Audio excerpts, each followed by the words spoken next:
Hi everybody, it's Miss Meghan from the Children's Room. Welcome back for another book talk this week. Today I want to tell you about a few more Latinx picture books, but these ones are nonfiction.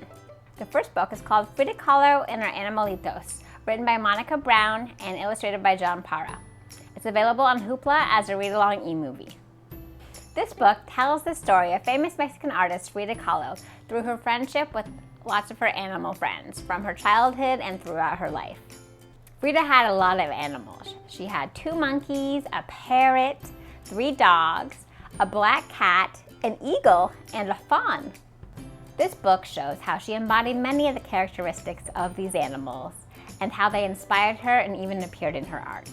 This picture book employs a very creative framing device in service of readers not just learning all about Frida Kahlo's life, but really getting a glimpse of her genius and creative process in a very accessible way. Parra's charming art is bright and bold, not unlike the famous art of Frida Kahlo herself, and it makes a wonderful tribute to this fascinating and talented artist. This book is also available in Spanish, but instead of getting it on Hoopla, you can put it on hold to pick up through our curbside for a physical copy. The next book I want to tell you about is called Planting Stories, The Life of Librarian and Storyteller Pura Belpre.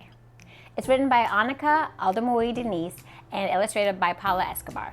When Pura Belpre first came to New York City from her home of Puerto Rico and started working for the New York Public Library, she was astonished to find there was no books at the library containing the stories she grew up hearing back home. So she tells her stories to children at the library story time and makes her own puppets to have her stories come to life. Then she decides to write and publish these Spanish children's books, not only for the children in her own Spanish-speaking community, but communities all over the country. Pura Belpre's books were the first mainstream Latinx storybooks for children published in America. Today there's actually an award given to outstanding works of literature by Latinx authors and illustrators that's in her honor, called the Pura Belpre Award.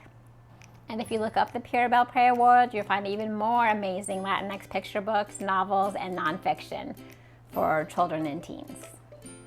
This book is available on Cloud Library in English and Spanish.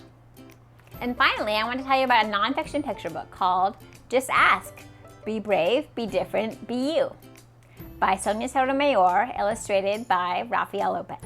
This is a different kind of nonfiction picture book. It's written by Sonia Sotomayor, who is the first Latina Supreme Court Justice of the United States. It is based on her childhood growing up in the Bronx, New York City, and living with juvenile diabetes.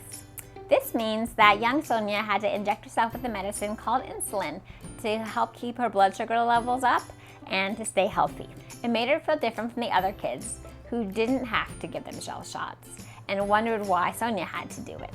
So she wrote this book not only to help explain the difference that made her unique, but to show all kinds of kids with unique situations and how it makes them special too. This book explores challenges faced by many different kids and shows them thriving as they overcome them. There are many different kinds of physical abilities and learning styles, but by exploring all the differences, we can really start to understand them and embrace what makes us special and what we have in common. Everybody has unique talents to share with the world. What makes you special? This heartwarming picture book with vibrant illustrations is available in English and Spanish on Cloud Library. These are just some of the many wonderful titles to read to celebrate Hispanic Latinx Heritage Month. But I hope you'll go online at eglendalelac.org/kids and find even more book lists for you to enjoy. Thanks everybody and happy reading.